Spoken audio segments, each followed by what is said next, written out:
সময় তোমার বইয়া যায় রে মুমিন ভাই, সময় তোমার বইয়া চইলা যায়, সময় তোমার বইয়া চইলা যায় রে মুমিন ভাই, সময় তোমার বইয়া চলে যায়। বেখিয়াল হয়ে আছি। বিশ্বনবী বলছেন তোমাকে 5টা জিনিস একবার দেওয়া হবে, তুমি যদি মাথা ঠুকে মরে যাও 2বার দেওয়া হবে না। তার মধ্যে একটা হচ্ছে ফারাগাকা কাবলা সুগলিকা, জীবনে সময় একবার পাবেন, 2বার পাবেন না। 2023 সালে ফেব্রুয়ারির মাসে আজকে 18 তারিখটা একবার দেওয়া হয়েছে। আমরা যদি 70 বছরও এখনো কারো হায়াত থাকে, এই সময়টা দ্বিতীয়বার ফিরে পাবে না। এর জন্য একজন দার্শনিক বলছে অতীতকে বেশি চিন্তা না করে আর ভবিষ্যৎকে বেশি গবেষণা না করে বর্তমানকে তুমি নষ্ট করে দিও না। বর্তমান সব সময় যেন তোমার কাছে হাতছাড়া হচ্ছে, অতএব সময়ের বেশি গুরুত্ব দাও। আর আল্লাহ তাবারাক ওয়া তাআলা সময়কে গুরুত্ব দেওয়ার জন্যে 2টা ওয়াক্তকে কেন্দ্র করে 2খানা সূরা নাজিল করেছেন। একটা সূরার নাম হলো ফজর আর একটা সূরার নাম হলো আসর। আল্লাহ তাবারাক ওয়া তাআলা কালাম পাকের ভিতরে সময়ের গুরুত্ব কত বেশি দিয়েছেন যে একটা সূরা নয়, একটা আয়াত নয়, দুটি সূরাকে কামিল 2টি সময়ের জন্য নাজিল করেছেন। তাহলে আল্লাহ কত গুরুত্ব দিয়েছেন। কিছু লোক আছে 20 দিন আগে কোনো একটা ঘটনা ঘটে গেছে, 20 দিন আগে সেইটাকে নিয়ে বরতলায় বসে বসে চিন্তা করছে, এটা কেন হলো, না হলেই ভালো ছিল। আর 70 দিন পর কি করবে ও গবেষণায় নেমেছে যে অতীত আর ভবিষ্যৎকে নিয়ে খুব ব্রেনে পরিচালনা করছে, আর বর্তমানটা ওর হাত ছাড়া হচ্ছে, ও খেয়ালই করছে না। যেটা বর্তমান সেটা কাজে লাগাবার সময়। এর জন্য আল্লাহ তাবারাক ওয়া তাআলা বলছেন ওয়াল আসরি ইন্নাল ইনসানা লাফি খুসরি ইল্লাল্লাযীনা আমানু ওয়া আমিলুস সালিহাতি ওয়া তাওয়াসাউ বিল হাক্কি ওয়া তাওয়াসাউ বিস সাবরি। আবার আল্লাহ বলছেন ওয়াল ফাজরি ওয়া লায়ালিন আসরি ওয়াস সাফি ওয়াল ওয়াতরি ওয়াল লাইলি ইযা ইয়াসরি হাল ফি যালিকা কাসামুল লিযী হিজর আলাম তারা কাইফা ফাআলা রাব্বুকা বিআদ ইরামা যাতিল ইমাদ আল্লাতী লাম ইখলাক মিসলুহা ফিল বিলাদ ওয়া সামুদ আল্লাযীনা জাবুস সাখরা বিল ওয়াদ ওয়া ফিরআউনা দিল আওতাদ আল্লাযীনা তাগাও ফিল বিলাদ ফাআকসারু ফিহাল ফাসাদ। 2টো সময়কে আল্লাহ ধরেছেন। এইখানটা একটু যদি ধৈর্য ধরে শুনেন তো আমি খুশি হয়ে যাব। একটা হচ্ছে আসর পর, দিনের শেষ, আর একটা হচ্ছে ফজর, দিনের শুরু। এই 2টি ওয়াক্তকে আল্লাহ কত গুরুত্ব দিয়েছেন। এই গুরুত্ব দেওয়ার কারণটা কি? একটা তফসির নেই, 5টা 7টা 8টা 10 রকম তফসির আছে। জি, এর 10 রকম 20 রকম তফসির আছে। তো আমি 2-4টা কথা আপনাদের সামনে বলবো, বেশি বলবো না। ফেরিস্তা যত আছে এরা আল্লাহর ডিউটিতে নিয়োজিত আছে। আল্লাহ এদেরকে ডিউটিতে রেখেছেন। কিছু ফেরেশতা আছে প্রথম আসমানে ডিউটি করে, কিছু আছে দ্বিতীয় আসমানে, কিছু আছে তৃতীয় আসমানে। কেউ জান্নাতে ডিউটি করে, কেউ জাহান্নামে করে, কেউ মানুষের জান কবজের পেছনে করে। যতগুলি ফেরেশতা আছে তাদের ডিউটি এই দুটি টাইমে তাদের ডিউটি চেঞ্জ হয়। কিছু ফজর পর ডিউটিতে লাগে, তারা মাগরিব পর্যন্ত ডিউটি করে। মাগরিবের আগে আসরের পর ডিউটি চেঞ্জ হয়ে যায়। রাতের ফেরেশতা এসে গেলে তারা ডিউটি থেকে বিরতি পেয়ে যায়, এরা ডিউটি শুরু করে দেয়। ফজর পর্যন্ত এরা ডিউটি চালিয়ে যায়। আল্লাহ তাবারক ওয়া তাআলা এই ফেরেশতাদেরকে জিজ্ঞেস করে, তোমরা কোথায় ডিউটিতে ছিলে? সকল জানার কথা। আল্লাহ জানেন না এমন কিছু নাই, তিনি আলিমুল গায়ব, আলিমুম বিযাতিস সুদূর। ও মা আমার, বোন আমার। তারপরও আল্লাহ ফেরেশতাদেরকে বলে, কোথা থেকে তোমরা আসছো? ওরা বলবে, পাথরডাঙ্গা থেকে আমরা এলাম। কি অবস্থায় আমার গোলামদেরকে দেখেছো? ফেরেশতারা বলবে, কাউকে দেখেছি তাসের আড্ডায়, কাউকে দেখেছি জুয়ার আড্ডায়, অমুক অমুক ছিল চায়ের দোকানে, অমুক লোকগুলোকে দেখেছি তোমার মসজিদে বসে বসে তারা কালাম পাকের তেলাওয়াত করেছে। আমি অমুক বাড়ির মেয়েটাকে দেখছিলাম আসরের পরে আল্লাহর কালাম পাকের তেলাওয়াতে নিয়োজিত আছে। এবার আবার ফজরের ফেরেশতারা যখন আসে তখন জিজ্ঞেস করে, তোমরা যখন প্রথম গিয়েছিলে এরা ছেড়ে এসেছিল, লোকগুলোকে দেখেছিল তারা এই এই কাজে নিয়োজিত রয়েছে, তোমরা প্রথম গিয়ে কি দেখলে? বলবে, ও যা বলছে ওইগুলোই আমরা প্রথম গিয়ে দেখেছি ফজরের সময়, আর ওরা ফজরের সময় ফিরেছে ওই অবস্থা দেখেছে। এরপরে আবার যখন আসরের সময় ডিউটি চেঞ্জ হয়, ওই ফেরেশতাগুলোকে আল্লাহ বলে, তোমরা প্রথমে গিয়ে ওদেরকে তেলাওয়াত করতে দেখেছো, জুয়াতে দেখেছো, মদে দেখেছো, আর আপনার কিনা কিবতে দেখেছো, চায়ের দোকানে দেখেছো। এই লোকগুলি মসজিদে বসে বসে আল্লাহর জন্য কাঁদছে। এই লোকটা বাড়ি যায় নাই, আসরের পর মসজিদে বসে বসে সুবহানাল্লাহ আলহামদুলিল্লাহ করছে, আল্লাহর ভয়ে চোখের পানি ফেলছে।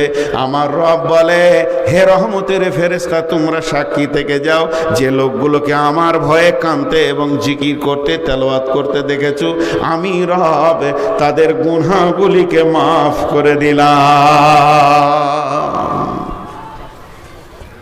এর জন্য আল্লাহ দুটো টাইমকে গুরুত্ব দিয়েছেন। এই খাবার বন্ধ করছে, তোমরা খাবারের খুচকুচি উঠে গেছে। হ্যাঁ, এটা চায়ের দোকান না স্টেজ?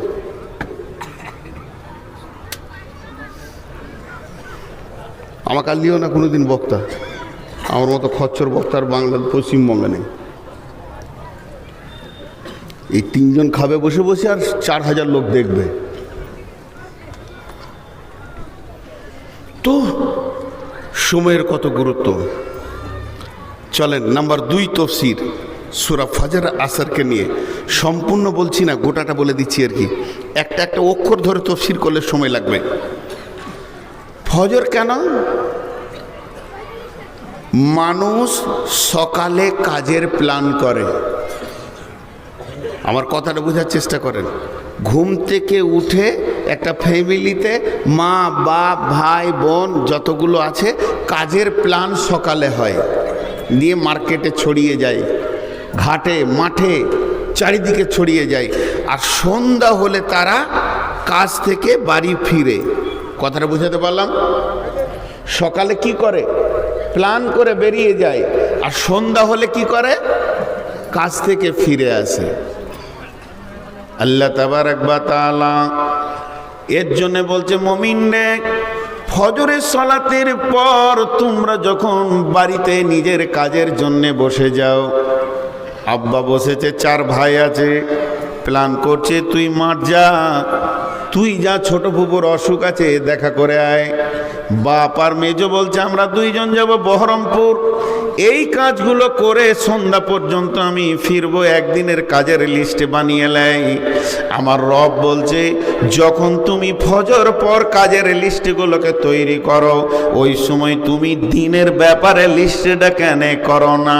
আমি সকালবেলায় বের হব, এখান থেকে বহরমপুর যাব, 10টা বাজবে, এখানে কাজ করতে করতে 11টা 12টা হবে।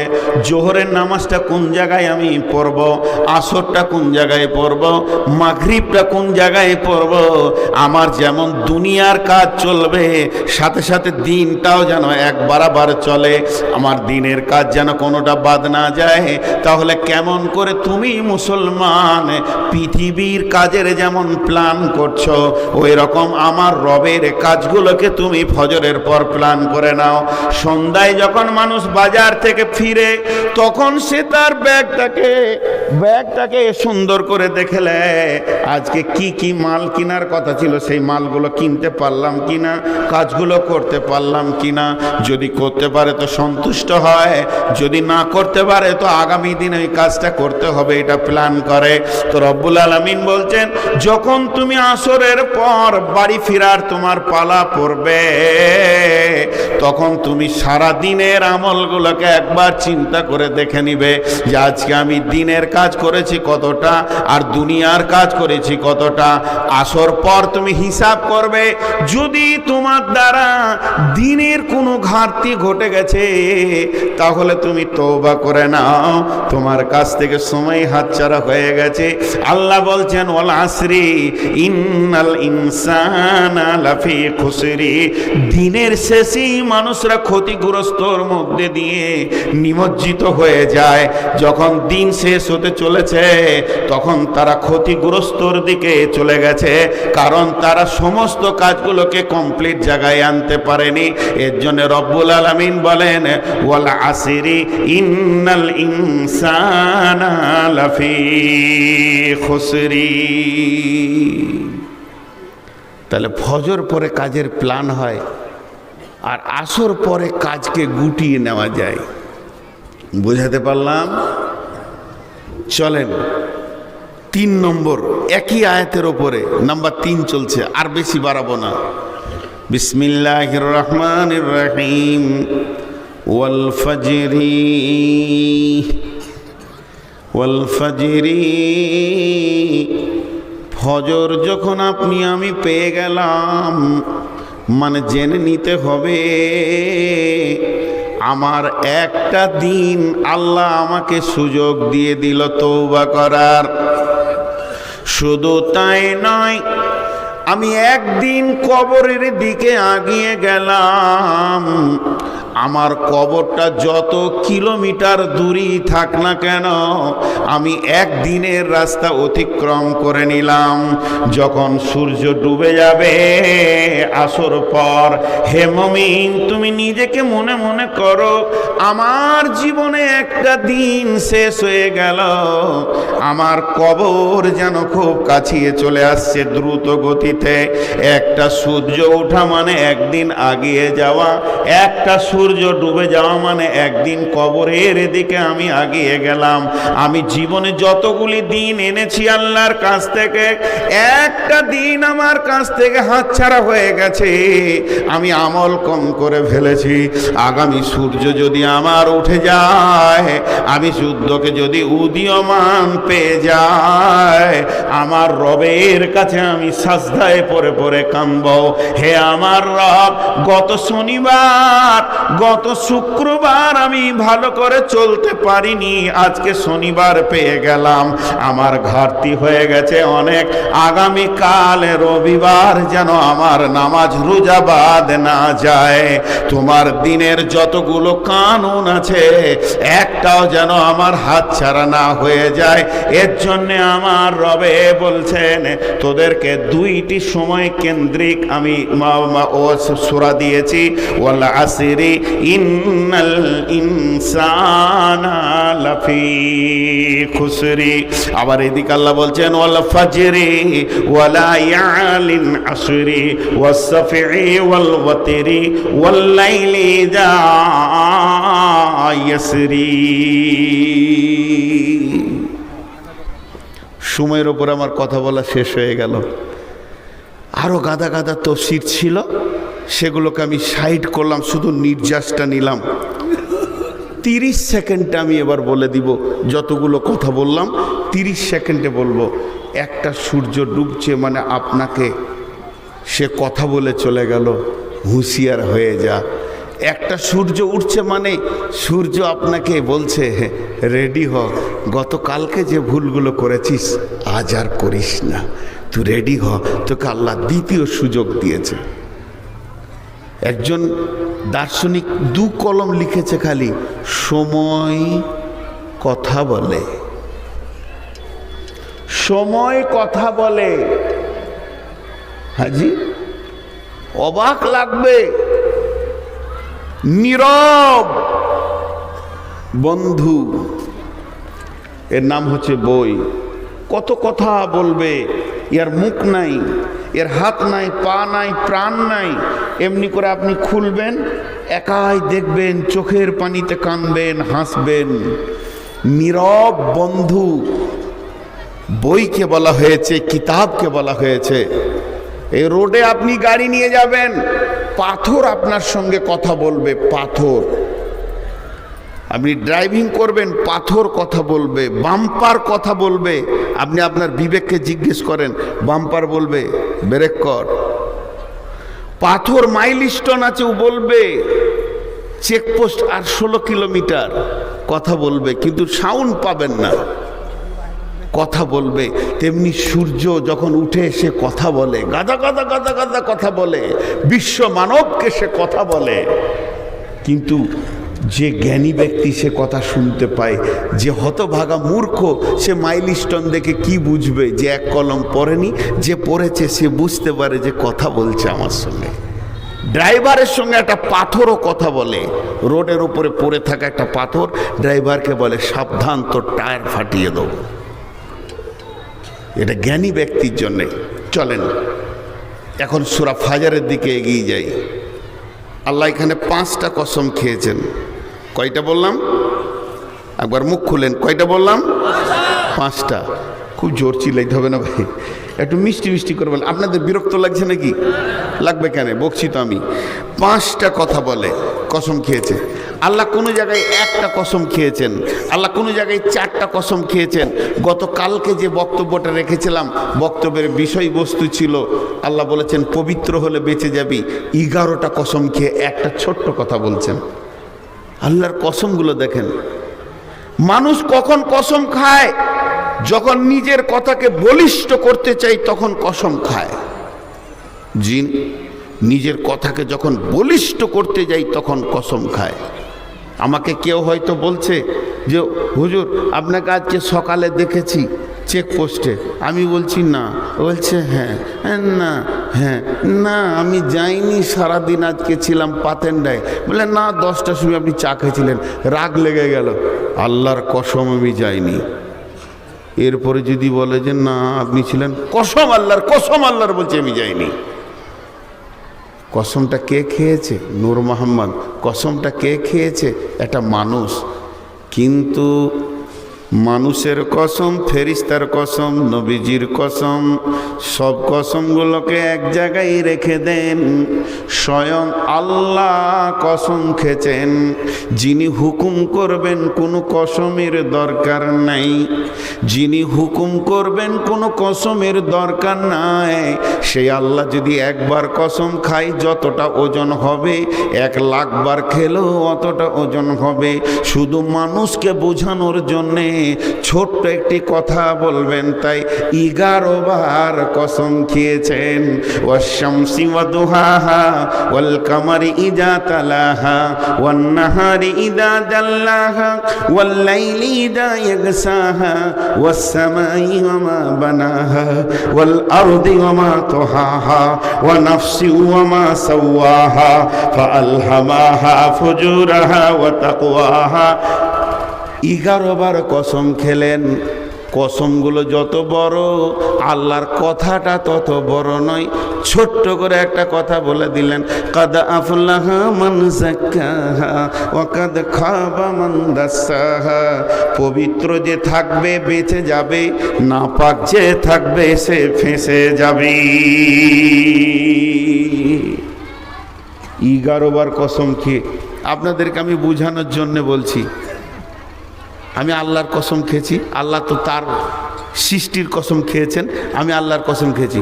আল্লাহর কসম, আল্লাহর কসম, আল্লাহর কসম, আল্লাহর কসম, আল্লাহর কসম, আল্লাহর কসম, আল্লাহর কসম, আল্লাহর কসম, আল্লাহর কসম, আল্লাহর কসম, আল্লাহর কসম, যে পবিত্র থাকবে বেঁচে যাবে, না পাক থাকবে ফেঁসে যাবে। উঠে নেবার মারের দন, সাবান নিয়ে গোসল করতে ঢুকে পড়েন পবিত্র হওয়ার জন্য। বলে মৌলভী সাহেব বলেছে কোরআন আছে যে পবিত্র। জি, এটা কোন পবিত্র? খালি তফসিরটা বোঝা নিয়ে ভুল। এতগুলো যখন আল্লাহ কসম খেয়েছেন, তাহলে এখানে আল্লাহ 5খানা কসম খেয়েছেন। 5খানা ভাই, তাহলে গুরুত্ব আছে। কসমগুলোকে আল্লাহর আগে বলেনি। বিসমিল্লাহির রহমানির রহিম, ওয়াল ফাজরি ওয়া লায়ালিন আসরি ওয়াস সাফি ওয়াল ওয়াতরি ওয়াল লাইলি যা ইয়াসরি হাল ফি যালিকা কাসামুল লিদি হিজর আলাম তারা কাইফা ফাআলা রাব্বুকা বিআদ। তিনি ফজরের কসম খেলেন, ফজরের ওয়াক্তের কসম খেলেন। এই ওয়াক্তটা কত মূল্যবান একটু আগে বলে দিয়েছি। আল্লাহ ফজরের কসম করার পর বলছেন ওয়াল লাইলি ওয়াল ফাজরি ওয়া লায়ালিন আশরি, 10 রাতের কসম, 10টা রাত্রির কসম করছেন আল্লাহ। আমি 1 2 করে 10খানা রাতের কসম করছি। এবার মুফাসসিররা কলম ধরেছেন সেই 10টা রাত কোন 10টা রাত। একজন বলছেন রমজানের শেষ 10 রাত, যেহেতু সেখানে সবে কাদার লুকিয়ে আছে, এই রকম গুরুত্বপূর্ণ টাইমের আল্লাহ কসম খেয়েছেন। ভাইরা আমার, ওই 10 রাত্রি কসমের ভিতরে কি লুকানো আছে শেষ আয়াতে গিয়ে বুঝতে পারবেন। এর জন্য বলছেন আল্লাহ 10টা রাত্রির কসম খেয়েছেন, রমজানের শেষ 10 রাত। আর একজন বলছেন না, আল্লাহ যে 10টা রাত্রির কসম খেয়েছেন সেটা জিলহিজ্জা মাসের 10 রাত। জিলহিজ্জা মাসের 1 2 3 4 করে 10 তারিখে আমাদের কোরবানি হয়। আর জিলহিজ্জা মাসের 9 তারিখে আরাফাতের ময়দানে আল্লাহ সারা বিশ্ববাসীকে সেদিন মাফ করেন। এর জন্য আল্লাহ ওই 10 রাতের কসম খেয়েছেন।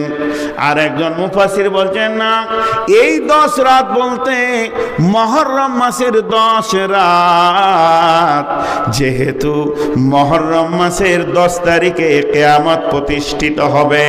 আল্লাহ তাবারাক ওয়া তাআলা পৃথিবীতে কিয়ামত কায়েম করবেন মুহররম মাসের 10 তারিখে। তার জন্য আমার আল্লাহ বলতে চাইছেন বিশ্ববাসীর আমলকে রেডি করো, তোমার 10 রাত আসছে। আর যারা বলছেন কোরবানির 10 রাত, জিলহিজ্জা মাসের গুরুত্বপূর্ণ এই দিনগুলিতে আল্লাহ তাবারাক ওয়া তাআলা মানুষকে ক্ষমা করেন, তার জন্য তিনি বলেছেন। আর যারা বলছেন রমজানের শেষ 10 রাত, তারা বলছে এর মধ্যে আল্লাহ তাবারাক ওয়া তাআলা বিরাট বড় নিয়ামতের রাত সবে কদরকে লুকিয়ে রেখেছেন। এর জন্য 10 রাত্রের কসম খেলেন। তাহলে ফজরের কসম খেলেন, 10 রাত্রের কসম খেলেন। ওয়াল ফাজরি ওয়া লায়ালিন আশরি ওয়াস সাফি ওয়াল ওয়াতরি ওয়াস সাফি ওয়াল ওয়াতরি, আল্লাহ জোড়ার কসম খেয়েছেন। ওয়া খালাকনাকুম আজওয়াজা, আল্লাহ বেতেরের কসম খেয়েছেন, মানে সিঙ্গেলের কসম খেয়েছেন। আল্লাহ সৃষ্টির ভিতরে জোড়া আছে, মানুষের জোড়া আছে, গরু ছাগল ভেড়া, নর নারী মহিলা মেল ফিমেল আছে, কিন্তু এমন কিছু জিনিস আছে যার কোনো জোড়া নাই। আল্লাহ সূর্য একটা বানিয়েছেন, চাঁদ একটা বানিয়েছেন, আরশ একটা বানিয়েছেন। আল্লাহ তাবারাক ওয়া তাআলা সৃষ্টির ভিতরে সিঙ্গেলও রয়েছে, জোড়া এবং সিঙ্গেলের কসম খেলেন আল্লাহ।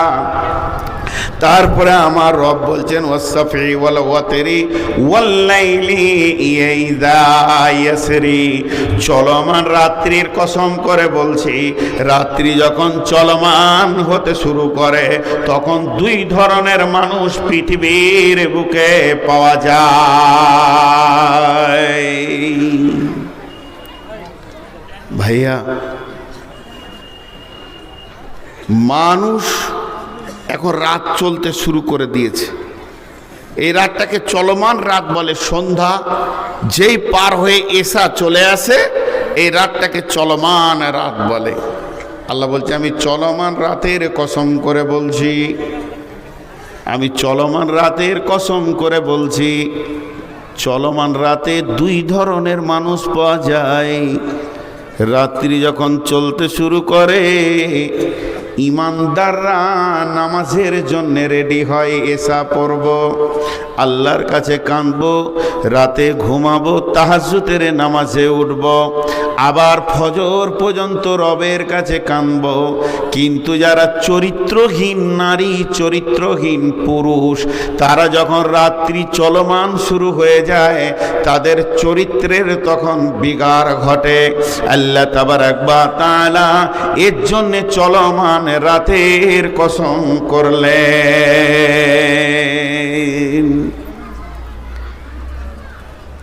এতক্ষণ আপনি আমি কি বুঝলাম? সূরাটা যেমন মাদ্রাসায় ক্লাস হয়, মা বোনদেরকে বলছি ওই রকম ক্লাস করব আজকে। কসম কটা শেষ হওয়ার পর তো মেন বক্তব্যটা শুরু হবে। তো কসম কটা শেষ হলো, কসম কটা শেষ হলো যে আল্লাহ জ্ঞানের কথাটা কি বলছেন। আমি যেদিন প্রথম এই তফসিরটা দেখি, এই জালসা করব, বক্তব্য রাখবো নিয়েতে পড়েছি, তখন পড়েছি, পার হয়ে গেছি, খেয়াল করিনি। যেদিন প্রথম দেখি এই যে আয়াতটা সামনে আসছে, আমি এখনো পড়িনি, এই আয়াতের ভিতরে যে আল্লাহ এত বড় কথা বলেছেন, আমি নিজেও আমার ভাবার ক্ষমতা কি আছে আল্লাহর কথার ব্যাপারে, তারপরও আমি হয়রান হয়ে গেছি যে এত গুরুত্বপূর্ণ কথা এখানে লুকানো আছে। ওই কথাটা বলার আগে আপনাদের মনগুলোকে এদিকে আকর্ষণ এই জন্য করছি, যেটা ওটা খুব দামি কথা হবে। প্রথম একটা উদাহরণ দিব, তারপর এই কথাটা হবে। আগে কসম 5টা ক্লিয়ার করে নিই। আল্লাহ ফজরের কসম খেলেন, 10 রাত্রির কসম খেলেন, জোড়ার কসম খেলেন, বিজোরের কসম খেলেন এবং চলমান রাতের কসম খেলেন। এইগুলোতে কি লুকানো আছে একটু পরে পরের আয়াতটাতে বুঝতে পারবেন। আল্লাহ কি বলছে দেখেন পরের আয়াতে, আলাম তারা والفجر وليال عشر والشفع والوتر والليل إذا يسر هل في ذلك قسم لذي حجر। আরেকবার বলবো, হাল ফি যালিকা কাসামুল লিযি হিজর। নাম্বার 3, বিশ্বনবী গুরুত্বপূর্ণ কথাকে 3 বার বলতেন, হে আমার মা, ওরে আমার বোন, ওরে আমার বেটি। আল্লাহ কত বড় কথা বলছেন, হাল ফি যালিকা কাসামুল লিযি হিজর। হিজর শব্দের অর্থটা আগে জানি। হিজর শব্দের অর্থ হচ্ছে বিবেকবান। বিবেকবান, উচ্চ মানের যারা জ্ঞান রাখে তাদেরকে হিজর বলেছেন আল্লাহ। এখন একটা প্রশ্ন করব, একটা কথা জানতে চাইবো, আপনারা একবার মুখ খুলেন, এই আয়াতের গুরুত্বটা তাহলে বুঝবেন।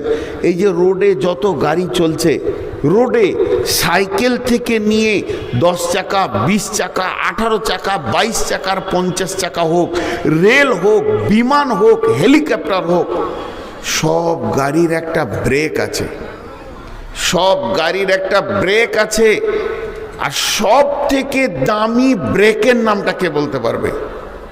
সব থেকে দামি ব্রেক কি বলেন? আল্লাহর গোলাম একবার মুখ খুলেন। সব থেকে দামি ব্রেক কি? ডিস ব্রেক না, সব থেকে দামি ব্রেক অয়েল ব্রেক না, সব থেকে দামি ব্রেক আপনার কিনা হাওয়া ব্রেক? পৃথিবীর যত ব্রেক আছে সব থেকে দামি ব্রেক হলো বিবেক। কথাটা বুঝাতে পারলাম? একবার হ্যাঁ না বলেন, বুঝতে পেরেছেন? দামি ব্রেক কি? বিবেক। সবাই একবার বলেন, দামি ব্রেক কি? বিবেক। এখন যদি গাড়িটা নতুন হয়, ড্রাইভারটা পাগল হয়, ব্রেক কাজ করবে না, অ্যাক্সিডেন্ট হবে। গাড়িটা যদি নতুন হয়, ড্রাইভার যদি ঘুমিয়ে যায়, ব্রেক কাজ করবে না।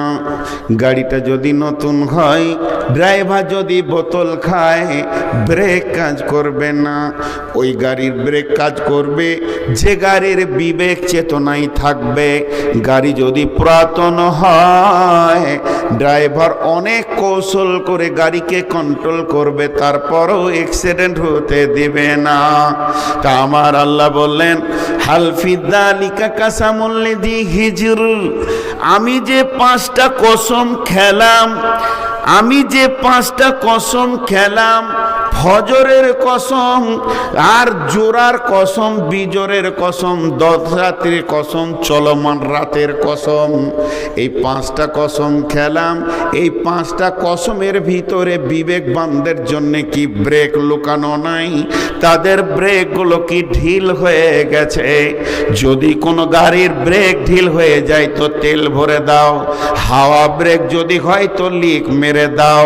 ব্রেকের তারটা যদি কেটে যায় মোটরসাইকেলে তো নতুন তার লাগিয়ে দাও, ব্রেকটা কাজ করবে। তো আমার রব বলছে, মানুষ নামে যে প্রাণীটা আমি পৃথিবীতে বানালাম, তাদের ব্রেকগুলো যদি অচল হয়ে যায়, আমি এখানে 5খানা যে কসম খেয়েছি এইগুলোই দিয়ে তাদের ব্রেকগুলো জুড়ে যাবে, ব্রেকগুলো হার্ড হয়ে যাবে। তাহলে মানুষ কি অ্যাক্সিডেন্ট করছে, কি ক্ষতি করেছে? ব্রেক না থাকলে একটা গাড়ি চায়ের দোকানে ঢুকে যাবে, বড় গাছে লেগে যাবে, স্কুলে ঢুকে যাবে, এরকম জালসার মাহফিলেও গাড়িটা মারমার মারমার করে ঢুকে যাবে, তাকে সামালা যাবে না। এর জন্য আমার আল্লাহ বলছেন, যাদের ব্রেক শেষ হয়ে গেছে, আল্লাহর ভয়ে চলে গেছে, তারা গুনহার ভিতরে গাড়িটাকে ভরে দিচ্ছে, জুয়াতে ভরে দিচ্ছে, তাসে ভরে দিচ্ছে, মদে ভরে দিচ্ছে, মেয়েরা বেপরদায় চলে গেছে, জিনা ব্যভিচারে নিজেকে ঢুকিয়ে দিচ্ছে। আমার রব বলছে, তাদের বিবেকের চেতনতা কি নষ্ট হয়ে গেছে রে। হে বিশ্ববাসী, আমি ফজরের কসম করে বলছি, তোরা তোদের ব্রেকগুলোকে এবার মজবুত কর, আর জুয়াতে যাস না। একটা ড্রাইভার যখন রোডের ওপরে কোনো ছাগল, পাগল, ভেড়া কোনো মানুষকে দেখতে পাই তো ব্রেক করে, তবে কি তুমি এখনো ব্রেক করবে না? এখনো তুমি গাছতলায় মাজারে বাজারে পড়ে থাকবে? তোমার বিবেকের চেতনতা কি খারাপ হয়ে গেছে?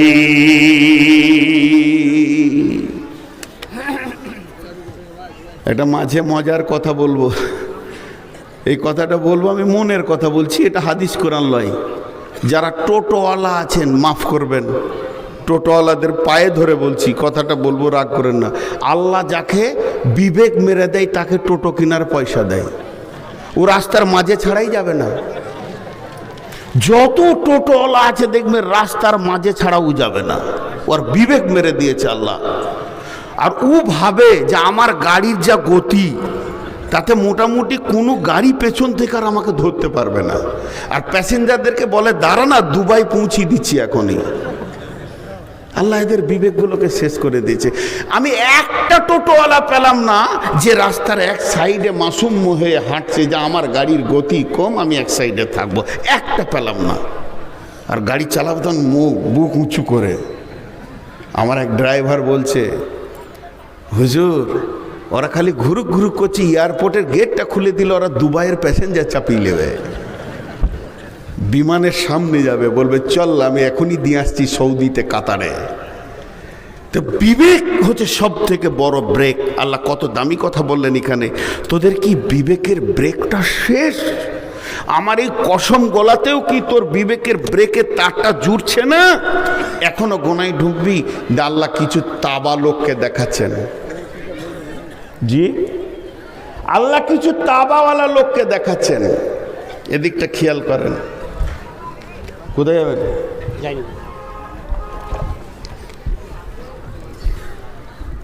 এবার আল্লাহ চ্যালেঞ্জগুলো দেখেন।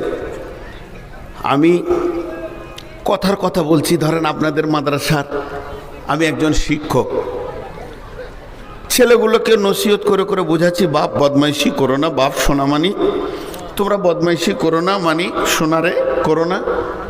মানছে না, মৌলবি বলে ওদের তাওয়াক্কা হচ্ছে না। তখন ছেলেগুলোর সামনে আমি বলছি, অমুকের ছেলেটাকে পিটিয়ে লম্বা করেছি, বীরভূমের একটা ছেলে ছিল এমন মার দিয়েছি জিন্দেগি বরবাদ। মুর্শিদাবাদের দুটি ছেলে বেশি বেইমানি করছিল, হাত পা বেড়ে ভেঙে দিয়েছি, তার বাপ মা কিছু করতে পারেনি। আমি কি মাস্তান? আমি মাস্তানের মাস্তান। পৃথিবীতে তোরা যতগুলি মাস্তান দেখেছিস তার থেকে বড় মাস্তান আমি। সুযোগ দিচ্ছি বাবা সোজা হয়ে যা, না হবি তা তাবা করে ছেড়ে দিব। এর নাম হলো বিবেকের চেতনতা।